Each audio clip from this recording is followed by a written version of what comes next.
오늘 시장 간략하게 정리를 해보고 마무리를 할게요. 오늘은 누가 뭐래도 삼성전자의 날, 반도체의 날이었습니다. 수급을 보면은 현물 시장에서 외국인이 빠지지 않고 사줬어요. 그리고 이렇게 수렴을 하는 게 보이시죠?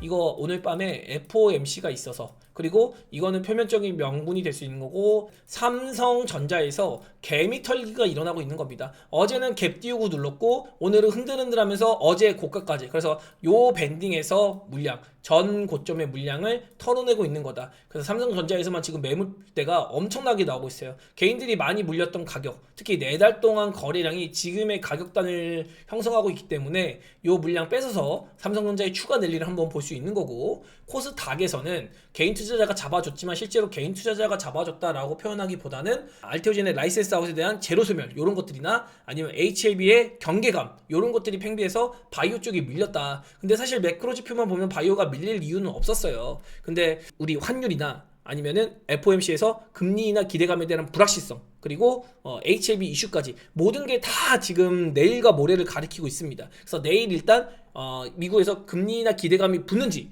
요거를 체크해 봐야 되고, 두 번째는 HLB의 승인 결과 요게 지나가면 그 다음에는 바이오의 상당히 우호적인 흐름이 연결될 수 있으니까, 뭐 물론 HLB가 승인이 안 되면 그건 단기적으로 바이오 업종이 좀 흔들흔들거릴 요인이 되긴 합니다. 근데 그걸 떠나서 아마도 높은 확률로 시장에서도 HLB가 좋은 결과를 내지 않을까 이런 생각을 하고 있으니까, 그거는 결과 보고서 차례차례 대응하면 될 것 같고, 오늘 밤에도 한올 바이오파마의 고객사인 이뮤노반트가 미국에서 데이터 발표가 있습니다. 근데 이것도 일정을 당겨서 하는 거라서 기대감이 충분히 실릴 수 있고, 알토젠 같은 경우도 제로 소멸로 내려온 건 있지만 키트루다 데이터 초록이 이제 다음 주에 나오거든요. 근데 초록만 봐도 뭐 비열 특성 관련해서 데이터 확보가 되기 때문에, 근데 그거 가지고 뭐 알토젠 주가가 휘청휘청거린다 그런 것보다는 어차피 갈 길은 정해져 있고, 듀피덴트 SC에 대한 산업휘발 라이센스 아웃에 대한 기대감 그런 것들이 살아있기 때문에 알토진이 뭐 계속 빠지고 이러지는 않을 겁니다. 그리고 아스트라제네카의 규모는 다이치 산큐 때랑 다르게 상당한 규모를 자랑하고 있어요.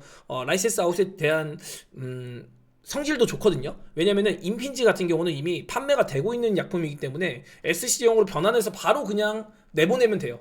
그리고 다른 약물도 같은 경우는 임상이 조금 진행돼야 되는데, 그런 것들이 이제 에노투랑 좀 비슷한 겁니다. 임핀지 같은 경우는 좀 빠르게 공략이 가능하지 않을까. 이미 티센트릭이라고 SG형으로 판매가 되고 있어서 경쟁사에서도, 그래서 임핀지 속도는 좀 빠를 것 같고 에노투보다 좀 더 빠를 것 같다 이런 게 좀 생각이 들고, 그리고 다른 종목들 보면은 오름 테라피틱스나 D&D 같은 경우는 계속 얘기 드리지만 보호회수에 대한 압박 이런 게 좀 있다. 그래서 오름 테라피틱스에서는 최소한 기타 금융이나 기타 법인 아니면은 사모펀드 요런 물량들이 좀 잦아드는 것들, 기관의 매도세가 잦아드는 것들을 확인하고 보는 것도 나쁘지 않을 것 같다. 그리고 전반적으로 오늘 바이오들 다 눌렸는데, 바이오 업종 자체에 엄청 악재가 있다라기보다는 그냥 대장주들이 이런저런 이유를 붙이면서 쉬어가는 구간, 또 명분을 삼다고 하면은 삼성전자나 하이닉스 또 코스피의 수급이 쏠리다 보니까 그 수급의 공백을 코스닥에서 빼왔다. 그 코스닥에서 빼오는 공백의 이유는 너무나도 명확합니다. 시장에 돈이 없어요. 시장의 고객 예탁금이 늘어나야만 코스피도 올라가고 코스닥도 같이 올라갈 수 있는 건데, 지금의 예탁금으로는 코스피가 2700포인트 안착하기에는 상당히 무리가 있다. 코스피가 만약에 2700포인트 이상에서 안착을 하려면 코스닥이 못 갑니다. 그래서 예탁금이 늘어나야지만 코스피가 2700에 안착을 하고 코스닥까지도 같이 올라갈 수 있는 힘이 동반이 되는 건데, 그 돈이 들어온다는 개념은 너무 명확해요. 일단 외부 요인 쪽으로는 트럼프 관세 이슈도 있지만, 관세 이슈보다는 지금은 당장 FOMC를 통한 금리나 기대감 요게 일단 붙어야 되는 거고, 또 우리 정치 이슈 해소가 계속 중요하다고 많이 얘기를 드리고 있습니다. 왜냐면 달러 인덱스는 약해지면서 유럽으로 돈이 빠져나가서 유럽 증시는 잘 나가고 있거든요. 근데 우리 증시에 돈이 안 들어오는 거는 정치 불확실성이 존재하기 때문이에요. 그래서 어떻게든 정치 이슈가 빨리 해소돼야지 지금 1450원이나 기록하는 환율이 그나마도 진정세 보이고 외국인이 우리 증시를 편하게 매수를 할 수 있는 환경이 조성된다라고 볼 수 있는 거죠. 단순히 오늘 FOMC 같은 경우도 매우 긍정적으로 볼 수 있는 요인은, 지금 만약에 연준에서 야 우리 그냥 1회로 전망해서 그냥 밀고 넘어갈란다 이래 버리면은 어떻게 되는 거죠?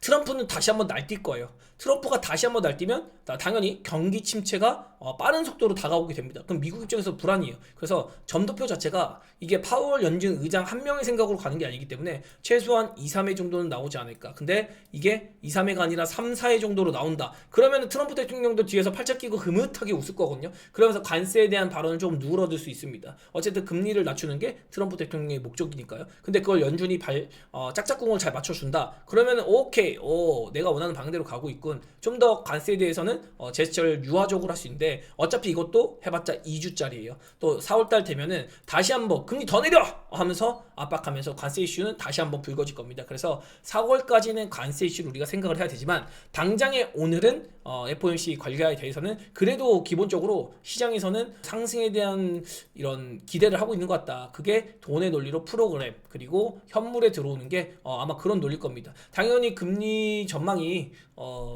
좀 빠른 속도로 다가오면은 금리 인하 횟수가 늘어나면은 신흥국 쪽으로 유리하게 되는 거거든요. 그래서 그런 낙수 효과를 미리 예측해서 스마트머니가 포지션을 구축하고 있는 거다. 이렇게 보시면 될 것 같고 코스닥 쪽은 조금 더 여유 있는 거는 역시 시총 상위주의 이벤트들이 질비해 있기 때문이다. 그리고 이쪽에서 쿠션을 해준 것 뿐이지 2차전지도 오늘 빠진 거 없고요.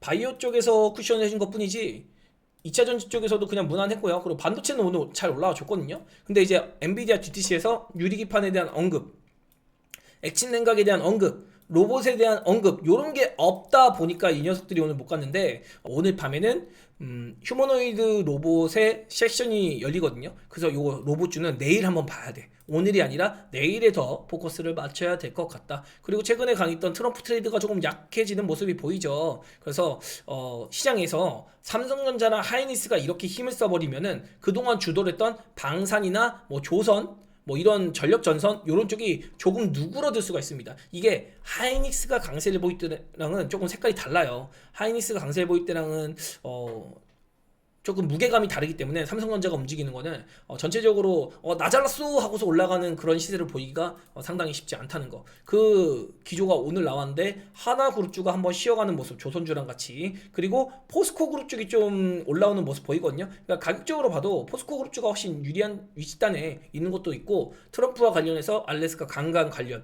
이런 것들도 모멘텀 받을 수 있으니까 그 힘을 한번 받고 있는 게 아닌가. 그리고 또 금리나 기대감이 분명히 붙는다고 했죠. 그러면은 코스피 안에서도 전기차가 대표적으로 성장주 쪽으로 들어간단 말이죠. 그래서 전기차 종목들이 한번 움직인 게 아닌가. 실제로 테슬라는 좋지 않았지만 테슬라와 경쟁을 하고 있는 루시드나 리비안 같은 종목들은 어제 상당히 좋은 모습을 보였거든요. 그래서 뭐 테슬라 벤더이면서도 지금 뭐 GM이라던가 포드 이런 쪽도 올해부터는 캘리포니아 쪽으로 해서 크레딧이 들어가기 때문에 테슬라가 안 좋다고 같이 안 좋아진다? 그런 논리는 아니거든요. 그런 거 한번 알아야 될 것 같고 또 캘리포니아에서도 이제는 본격적으로 우리가 주 자체에서 보조금 줄 거야. 이게 어제 얘기가 나왔어요. 그래서 그런 모멘텀이 오늘 미리 붙는 것 같다. 이렇게 생각하면 될 것 같고 현대차, 기아차도 오늘 나쁘지 않았는데 무엇보다 역시 반도체 요거 올라오는 게 우리 시장 전반적인 방향성에 대해서 좀 좋아지고 있다라는 것들 제시해 주는 거고 반도체 업종 안에서도 삼성전자 벤더를 우리가 주목해 봐야 된다라고 했는데 뭐 뻔하죠. PSK 그룹,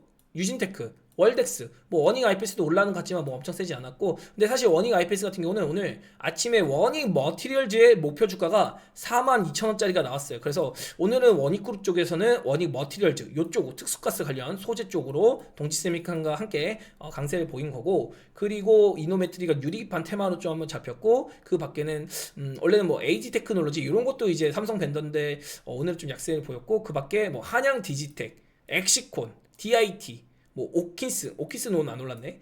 얘는 이제 CXL 관련주다 보니까 그리고 샘CNX 이렇게 확실히 삼성전자의 색깔을 가진 놈들이 반등을 잘해준 날이었다. 이렇게 볼 수 있습니다. 그리고 엔터주가 최근에 안 좋았다가 다시 고개를 들었는데 방탄소년단 기대감이에요. 그래서 방탄소년단 기대감이 있었고 증권사에서 목표가가 제시가 나왔는데 YG엔터에 대해서 긍정적인 목표가가 제시가 됐습니다. 블랙핑크의 월드 투어에 대한 기대감인데 이거는 생각을 잘 해봐야 돼요. 블랙핑크와 YG엔터와의 아티스트 수익 분배가 작년 상반기까지 연결됐던 그 콘서트 이익단과는 괴리가 좀 많이 있습니다. 그때는 아티스트랑 회사 간의 5대5 계약이었다라고 보면은 지금은 거의 8대1, 9대1 계약일 거거든요. 그래서 블랙핑크로 활동하면서 이익을 가져올 때 뭐 순수익에 대해서 회사가 뭐 1이나 2 가져가고 아티스트가 8을 가져가는 구조기 때문에 아티스트가 가져가는 건 회사의 이익이 아니잖아요. 그럼 그거는 그냥 매출액만 올라가는 거고 이익단이 좋아진다라는 건 고민을 해봐야 돼. 그래서 YG엔터에 대한 투자는 상당히 고민을 많이 해봐야 된다. JYP 엔터 같은 경우도 목표가가 이제 점점 하향 조치되고 있군요. 그것도 역시 마찬가지입니다. 이 엔터주를 이해할 때 핵심 아티스트가 7년차 이상의 계약이 되면은 계약 비율이 바뀌어요. 그래서 지금 트와이스가 가장 JYP에서 핵심 캐시카우였는데 그 친구들이 8대 2 계약을 했단 말이에요. 그러면 기존의 이익이 예를 들어서 50억 벌었을 때 지금은 20억밖에 순이익으로 안 잡히는 겁니다. 매출액은 똑같이 50억이 찍혔는데 말이죠. 그래서 그런 것들 한번 생각을 꼭 해봐야 될 것 같고, SM 같은 경우가 최근에 나쁘지 않은데 SM도 주력 아티스트가 너무 단일화돼 있어가지고 일단 엔터주 같은 경우는 조금 재미는 없을 것 같아요. 지금 트럼프와 관련이 많이 없기 때문에 최근에 좀 핫한 모습이 있었는데, 만약에 시장이 정방향 쪽으로 방향을 잘만 잡아준다면 엔터 쪽보다는 역시 반도체나 2차전지, 바이오 아니면 로봇, 뭐 차라리 머스크와 관련해서 우주항공 자율주행 방산 뭐 이런 거 보는 게 더 좋지 않을까. 근데 방산주는 저는 개인적으로 고점이 나왔다고 생각하고 있어가지고 투자에 조금 유의가 필요할 것 같다. 그리고 신재생 에너지 관련해서 아마 정치 이슈 관련해서 이번 금요일 바로 내일 모레 결과를 예상했었는데 이게 안 나오고 다음 주로 넘어간다 하더라도, 혹시 탄핵이 인용이 돼서 새로운 대선 국면으로 넘어간다? 그러면 민주당 주자들이 나올 텐데, 여기서 이제 뭐 국민의힘 같은 경우는 당연히 에너지 쪽으로는 많이, 친환경 쪽으로 많이 관심이 없으니까 정책적으로 봤을 때 풍력이나 태양광, 수소 이런 쪽을 봐야 되는데, 제가 보는 거는 풍력은 좀 아닌 것 같아요. 풍력 아닌 것 같고 수소가 제일 드라마틱한데, 수소는 이제 사법 리스크가 있다고 하지만 만약에 이재명 대표가 대선 후보로 나온다 그러면 수소를 보는 게 맞고, 그 이외에 민주당 주자가 나온다 그러면 제가 보기에는 태양광 괜찮습니다. 그래서 트럼프와 관련해서 그냥 이래저래 양다리를 거치는 거죠. 하나 솔루션, 요게 제일 적당해 보여요. 그래서 이런 것들은 우리가 충분히 지금도 관심을 가져볼 수 있는 구간인데, 사실 뭐 에너지 관련주는 뭐 엄청 관심 있는 편은 아니라서 그냥 이렇게 굳이 고른다면 이라는 개념으로 보는 거고, 오늘 정치 테마주 동향을 보면은 사실은 오늘 헌재에서 탄핵 선고하는 판단이 나올 걸로 알았는데 시장의 기대와 다르게 안 나왔죠. 그래서 다음 주에 있을 26일에 이재명 대표의 재판 요거 끝나고 28일, 이게 금요일인데 요때로 아마 지금 헌재가 일정을 잡고 있는 건가? 이런 생각도 들어요. 이게 정치적 성향이 들어가면 안 된다, 누구에게 유리하게 되면 안 된다, 이건 어차피 이재명 대표가 겪어야 될 그런 부분이었잖아요. 그래서 그런 것들을 감안해서 하는 건가? 이런 생각도 들긴 한데, 뭐 우리가 정치를 보고 하는 건 아니니까 일단 이런 흐름만 보는 겁니다. 그래서 지금의 여당의 주자들은 전체적으로 오늘 다 반락을 겪었는데, 야당의 잠룡들이죠. 김동연 지사라던가 우원식 의장이라던가 이런 쪽으로 오늘 정치 테마주가 부각이 됐었다. 그리고 우리 종합지수 보면은 코스피 같은 경우도 아까 얘기 드렸듯이 2700포인트를 안착하려면 역시 돈이, 유동성이 공급이 돼야 되는데, 그거는 환율에 영향이 있다. 그래서 환율과 또 금리 인하에 대한 기대감 이런 것들이 맞물려서 우리 시장으로 돈이 유입이 될 준비가 되는지 그런 거 체크해 봐야 될 것 같고, 추세는 여전히 좋죠. 추세는 그냥 뭐 이렇게 쭉쭉쭉 그냥 뭐 무난하게 잘 가지고 있어가지고 크게 걱정할 건 아닌 것 같고, 200일선도 공략을 잘 해주고 있다라고 볼 수 있습니다. 코스닥 같은 경우가 조금 재미가 없는데, 요것도 일단 내일 모레 무조건 코스닥은 내일 모레 HLB가 일단 해소가 돼야지, 그 다음에 뭐 여기서 수렴을 하고 다시 올라가든 아니면 뭐 쿵 하고 다시 자리 잡고 가든 이런 것들이 나올 건데, 지금은 추세를 잘 지켜주면서 오고 있다고 볼 수 있죠.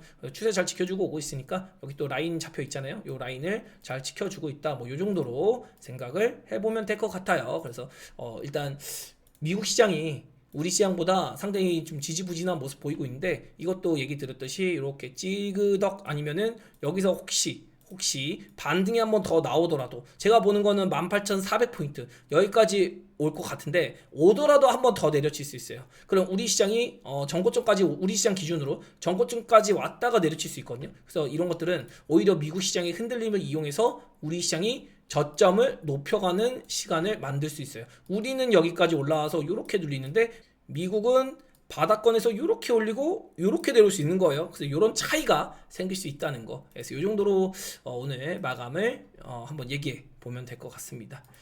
그리고 그 밖에는 뭐 알테오진이나 뭐 HLB 오늘 좀 쉬어가는데 이런 거 너무 의식하지 않으셨으면 좋겠고, HLB 지금 얼마 전에 얘기 들었어요. 상한가 가면 얼마? 그냥 9만원 여기 초반. 그래서 금요일날 만약에 진짜 승인 났다 그럼 점상한가 하고, 그 다음까지도 한번 좀 점상한가 갈 수 있을까? 이런 기대감 좀 붙을 것 같아요. 근데 이제 그 다음날, 다음 주 화요일 만약에 승인이 나면 다음 주 화요일 날은 이제 흔들기가 좀 동반이 되겠죠. 아무튼 뭐 이런 개념으로 보면 될 것 같아요. 그리고 어제 제가 공매도 관련해서 HLB 얘기도 어제 영상에 좀 녹여놨었는데, HLB에 대한 판단을 좀 냉정하게 할 필요가 있다. HLB가 숫자를 어떻게 가져올 것인가. 지금 만약에 HLB가 FDA 3상 승인이 떨어지면 그 다음부터는 뭐죠? 이제는 시장에서 숫자에 대한 기대감을 가져가야 된단 말이죠. 유한양행과 오스코텍이 렉나자의 승인을 받았을 때 오스코텍이 상승에 대한 이 상단이 막혔던 게 그 다음 넥스트, 다음 그 행보가 없었기 때문인데, HLB도 다른 파이프라인 뭐 이렇게 열심히 노력은 하지만 결국에는 리버세라니까 캄렌리 주맙 이후에는 그만큼의 큰 어떤 기대감을 가질 수 있는 요소가 없어요. 기대감이 없다는 거는 결국에 숫자로 보여줘야 되는데, 숫자를 보여주려면 SK 바판과 비교해 드렸죠. 그만큼 미국 시장에 어느 속도로 침투를 할 수 있을 것인가, 그게 관건이다. 근데 당장에 그 시간이 엄청 짧진 않거든요. 그래서 공백기가 한 1년 정도 생길 수 있어요. 그래서 이번에 FD 3상에 대한 기대감으로 쫙 오르고 나서 그 다음에 조금 지지부진한 흐름이 이어질 수 있다. 그래서 HLB에 대한 투자를 내가 얼마나 초장기로 가져갈지, 아니면 이번에 튀는 거를 보고 적당히 정리할지, 이런 것들을 기준을 세워보면 좋을 것 같다. 네, 이렇게 마무리 드리면 될 것 같습니다. 중요한 거는 내일 FOMC 결과와 모레 HLB의 결과, 이런 것들 탐색해보자. 네, 이렇게 마무리합니다.